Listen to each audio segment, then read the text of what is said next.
Assalamualaikum warahmatullahi wabarakatuh dan salam sejahtera untuk kita semua. Sahabat moderasi, berjumpa kembali dalam tayangan podcast Warta Moderasi Kemenak Sultra bersama saya Waode Asnani. Dan saat ini telah hadir di studio Warta Moderasi Kemenak Sultra Direktur Urusan Agama Hindu, Ditjen Bimas Hindu Kementerian Agama Republik Indonesia, Bapak Trimo SPD MPD. Ya, selamat siang Bapak. Selamat siang Mbak, Assalamualaikum warahmatullahi Salam. wabarakatuh. Gimana kabarnya siang ini Pak? Sehat. Ya, selamat datang di Sulawesi Tenggara dan selamat berkunjung di Geraha Moderasi Beragama Kanwil Kemenak Sultra.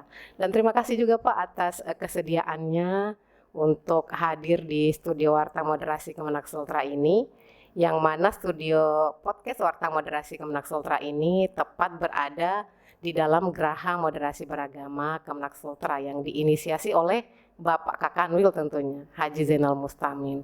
Ini dijadikan sebagai sarana diskusi, literasi, dan promosi moderasi beragama khususnya di Sulawesi Tenggara. Ya baik, barangkali saya ingin tahu sedikit nih Pak. Semalam kan sudah dibuka kegiatan tentang pembinaan keluarga Sukinah bagi kami Muslim, barangkali keluarga Sakinah ya Pak. Sekaligus juga pembinaan penyuluh agama Hindu. Saya ingin tahu sedikit nih Pak tentang apa itu keluarga Sukinah dan unsur apa saja yang masuk dalam kriteria sebuah rumah tangga untuk disebut sebagai keluarga Sukinah. Ya, silakan Pak. Terima kasih Mbak. Jadi semalam memang saya sudah membuka kegiatan tentang pembinaan keluarga Sukinah. Kalau di agama Hindu itu keluarga Sukinah itu keluarga yang sejahtera, yang damai, lahir batin, yang dalam keluarga itu tumbuh rasa nyaman, di situ tersemai benih-benih kasih sayang dalam meningkatkan serada dan bakti sebagai Hindu. Itu konsepnya itu. Jadi yang diusung adalah keluarga yang sejahtera lahir batin. Tentu unsur-unsurnya sebuah keluarga itu dikatakan Sukinah. Yang pertama, bagaimana keluarga itu setidaknya ayah, ibu, anak itu meningkatkan serada dan bakti. Kalau dalam Muslim, iman dan takwa.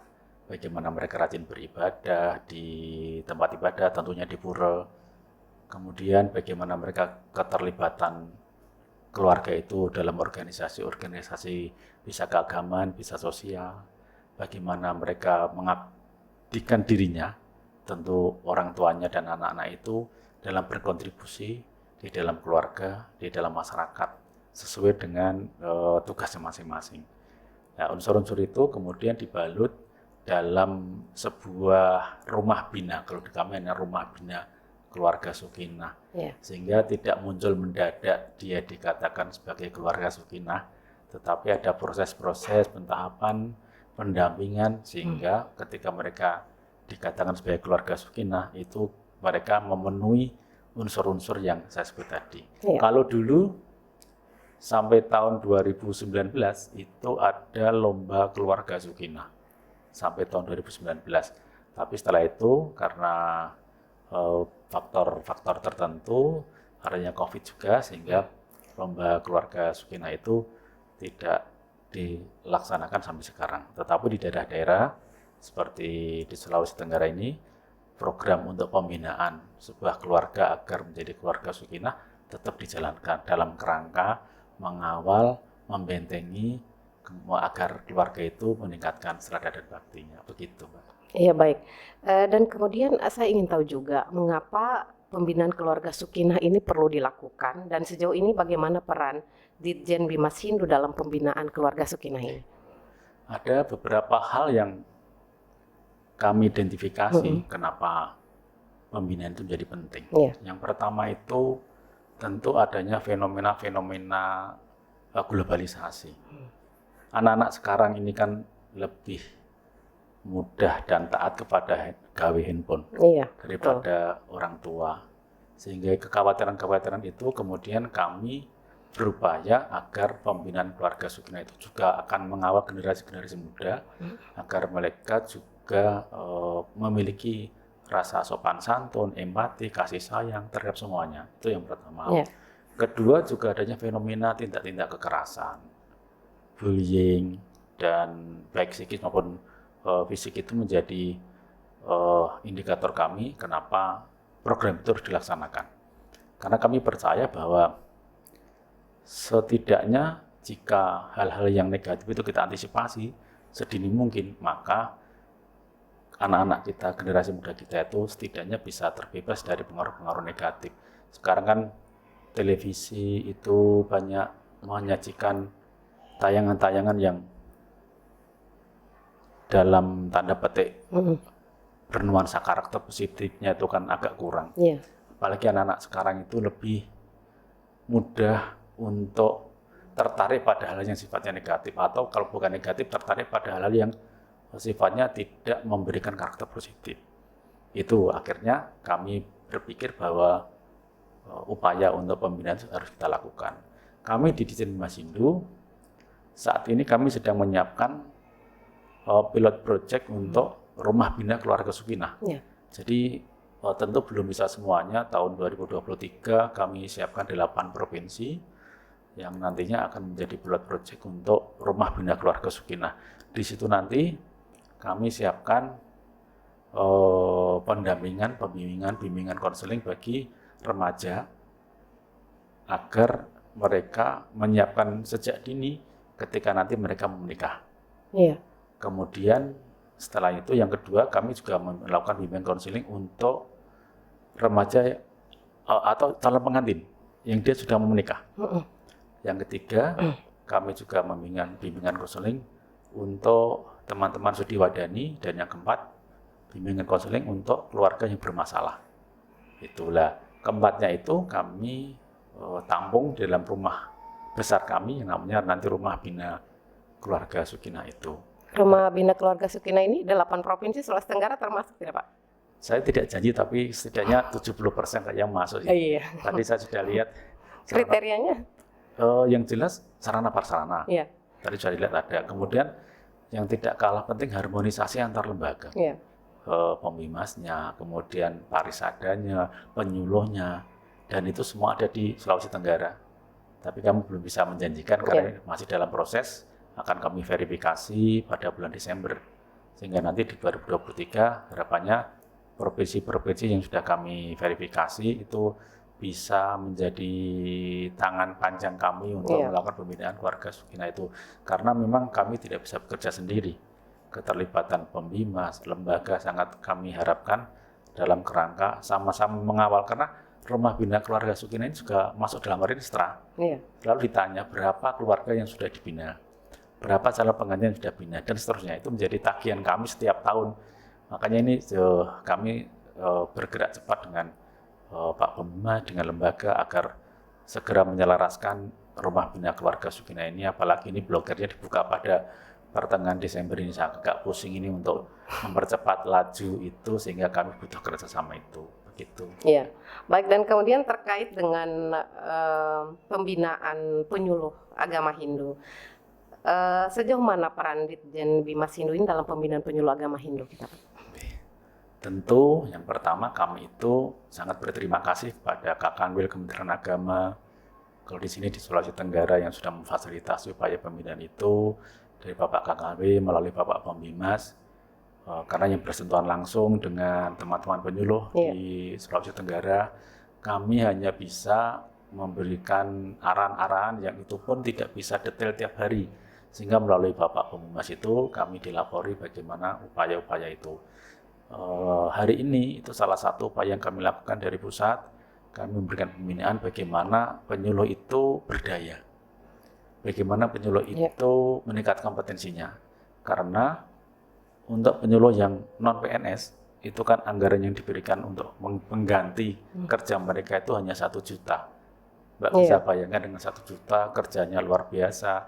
Penyuluh itu harus menguasai beberapa kompetensi, kompetensi ilmu keagamaan, dia harus paham tentang ilmu-ilmu agama, dia harus kompetensi sosial, bagaimana dia harus berinteraksi, kompetensi moralnya, kompetensi komunikasinya, dia harus bisa berkomunikasi dengan umat-umat yang dengan karakteristiknya masing-masing, dan yang kelima kompetensi dharma sadhana, dia harus bisa membuat upakara, dia harus bisa yoga, bisa menghitung, dia juga yang tidak kalah pentingnya harus bisa memanfaatkan teknologi informasi dan komunikasi.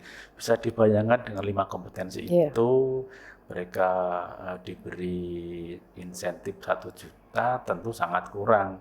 Sehingga kalau dihitung matematik tidak seimbang antara kewajiban dan hak. Tapi itu yang bisa kita lakukan oleh pemerintah karena untuk menentukan jumlah insentif yang diberikan kepada penyuluh itu Menteri Keuangan, dan 1 juta itu menjadi angka yang diberikan untuk semua penyuluh, tidak hanya Hindu, Muslim juga, Islam juga begitu, Kristen, Katolik.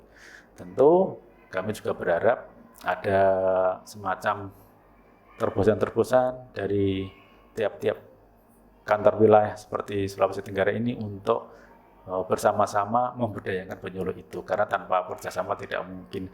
Kami itu hanya setitik air di padang pasir begitu. Iya, baik. Dan kemudian terkait moderasi beragama nih Pak, yang merupakan salah satu program prioritas dari Menteri Agama Republik Indonesia. Saya ingin tahu apakah baik dalam peran pembinaan keluarga Sukina dan pembinaan penyuluh ini ada upaya penguatan moderasi beragama di dalamnya Pak? Pastilah salah satu materi yang wajib disajikan dalam kita melakukan pembinaan itu adalah moderasi beragama. Kalau dalam konsep Jawa itu moderasi itu kan ngono ya ngono ning aja ngono. Begitu ya begitu tapi jangan begitu. Artinya moderasi beragama ini kan sebuah proses untuk, kalau bahasanya harmonisasi. Kalau di Hindu itu ada konsep trihita karana, harmonisasi antara manusia dengan manusia, manusia dengan alam semesta, dan manusia dengan sang pencipta. Kalau harmonis semua, moderasi beragama di situ sebenarnya. Jadi kalau teman-teman penyuluh, teman-teman umat Hindu berada di tengah-tengah masyarakat itu moderasi selesai. Karena apa? Ya memang kalau kita di masyarakat kan yang dikedepankan nilai-nilai universal. Cinta kasih, kerjasama, saling tolong-menolong. Bukan berbicara agama lagi. Mbak pernah naik Grab? Nah kalau itu kan nggak pernah tanya agamamu apa Pak sopirnya kan, naik-naik saja. Kalau kita ke restoran juga sama kan, nggak tanya siapa yang masak, agamanya apa, tetap aja langsung. Naik pesawat juga demikian, nggak tanya pilotnya agamanya apa.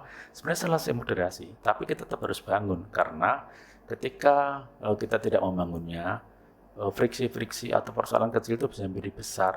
Karena mohon maaf nih, kadang masyarakat kita itu daya sensitivitasnya itu tinggi sekali. Jadi perlu ada upaya-upaya moderasi, menyatukan mereka dalam kebersamaan, kegiatan bersama. Banyak yang sudah kita lakukan, kemah bersama juga sudah. Bahkan tanggal 1 sampai 5 Desember nanti, kami ada kegiatan Festival Penguatan Moderasi Beragama di Candi Prambanan. Kita menghadirkan semua provinsi termasuk Sulawesi Tenggara, nanti akan tampil dari Sekolah Tinggi Agama Hindu Batara Guru. Berjumlah sekitar 25 orang nanti akan berada ke Prambanan besok tanggal 1 berangkat itu. Itu salah satu wujud penguatan moderasi beragama. Teman-teman lintas agama kita undang, dari Muslim ada, dari Buddha ada, Kristen, Katolik semuanya. Itu semata-mata kita membuktikan kepada khalayak, ini loh, orang hidup itu harus bergandengan bersama-sama. Kalau ada persoalan kecil itu hal wajar, tapi kita selesaikan bareng-bareng, diantaranya dengan kegiatan seperti itu, Mbak. Iya, baik. Dan kemudian harapannya barangkali Pak, bagi keluarga-keluarga Hindu dan penyuluh agama Hindu termasuk tentang penguatan moderasi beragama ini ke depannya. Harapan saya tentu mulailah untuk menerapkannya walaupun dalam skala kecil, minimal diri pribadi masing-masing. Karena contoh yang paling baik adalah contoh dimulai dari diri sendiri, baru bicara keluarga, baru bicara masyarakat. Hal-hal kecil itu yang tampaknya sederhana itu biasanya akan menjadi peluang atau tantangan bagi setiap umat apapun untuk berperilaku menjadi lebih baik. Baik pikiran, perkataan maupun tindakan selalu akan terkontrol apabila kita melakukan hal-hal kecil yang baik-baik. Iya, dan barangkali tadi setelah melihat-lihat kondisi Geraha Moderasi Beragama Kanwil Kemenak Sultra nih Pak, saya ingin sedikit testimoni bagi Geraha Moderasi kita ini. Terima kasih, saya sempat berkeliling. Satu hal yang saya tertarik itu ada kearifan lokal. Jadi salah satu indikator moderasi beragama itu kan ada 4 indikator: komitmen kebangsaan, ada anti kekerasan, ada toleransi, ada kearifan lokal, akomodatif atau penerimaan terhadap kearifan lokal. Di sini sudah nampak kearifan lokal yang dimunculkan, slogan-slogan, semboyan-semboyan yang bernuansa kearifan lokal di daerah-daerah itu muncul. ini yang menggelitik saya, termasuk ada gereja yang berbatasan itu dan lain-lain. Ternyata saya lihat itu menginspirasi saya. Sebenarnya hidup itu alangkah indahnya kalau berdampingan. Berbeda itu ya sudah, nggak usah dicari kesamaan kan udah berbeda. Tapi bagaimana kita merawat perbedaan itu. Jadi kearifan lokal sangat luar biasa ketika itu dirawat, dikembangkan, ditumbuhkan oleh agama apapun. Karena sejujurnya setiap daerah itu punya kearifan lokal yang harus kita junjung. Kita seperti kalau Hindu tidak harus ke Bali-Balian. Hindu kan tidak harus Bali. Nah, kearifan lokal Sulawesi Tenggara seperti apa? Ini yang akan kami coba usung, karena kita mengusung Hindu Nusantara. Hindu tidak hanya Bali, ada Hindu Sulawesi, ada Hindu Sidrap, ada Hindu Toraja, ada Hindu macam-macam, ada Tengger, ada Hindu Jawa, dan semuanya Hindu dengan perbedaan keragaman ritual. Itulah sebenarnya kekayaan sebenarnya. Kalau kita bicara moderasi tadi, semakin banyak perbedaan yang semuanya berujung pada kedamaian, itu menjadi indah. Seperti taman, kalau satu bunga kan tidak bagus, kalau berbagai macam bunga menjadi indah. Begitu, kira-kira. Terakhir nih Pak, sedikit pesan-pesan moderasi, khususnya bagi keluarga Hindu di Sulawesi Tenggara dan penyuluh agama Hindu kita di Sulawesi Tenggara. Silakan. Pesan-pesan moderasi, perkuat tali persaudaraan antar sesama dengan berbeda agama, karena sesungguhnya kita terlahir berbeda, karenanya semangat kebersamaan, saling menghormati, saling mencintai, kasih sayang, dan menjaga kerukunan menjadi hal yang sangat fundamental dalam kehidupan berbangsa, bermasyarakat, dan bernegara. Iya, baik. Dan sebelum saya mengakhiri, saya ingin memperkenalkan sedikit gerakan yang sangat luar biasa di Kemenak Sultra ini, yakni gerakan Kemenak Sultra Bersahabat. Bersih, religius, santun harmonis, berbasis teknologi yang begitu gencar disosialisasikan hingga 17 kabupaten kota se-Sulawesi Tenggara ini, yang terbalut dalam tagline 3B, bersama, bersatu, bersaudara. Bersama kita bisa, bersatu kita kuat, bersaudara kita rukun. Iya, baik. Terima kasih Pak atas kesempatan dan bincang-bincangnya siang ini. Matur nuwun. Sahabat moderasi, demikian bincang-bincang kita kali ini. Bagi sahabat moderasi yang ingin mengetahui berita dan informasi seputar Kemenak Sultra lainnya, silakan mengunjungi website kami di sultra.kemenak.go.id atau melalui kanal YouTube Warta Kemenak Sultra dan media sosial kami lainnya. Terima kasih atas perhatian Anda dan sampai berjumpa kembali dalam tayangan selanjutnya. Wassalamualaikum warahmatullahi wabarakatuh dan salam 3B. Salam 3B.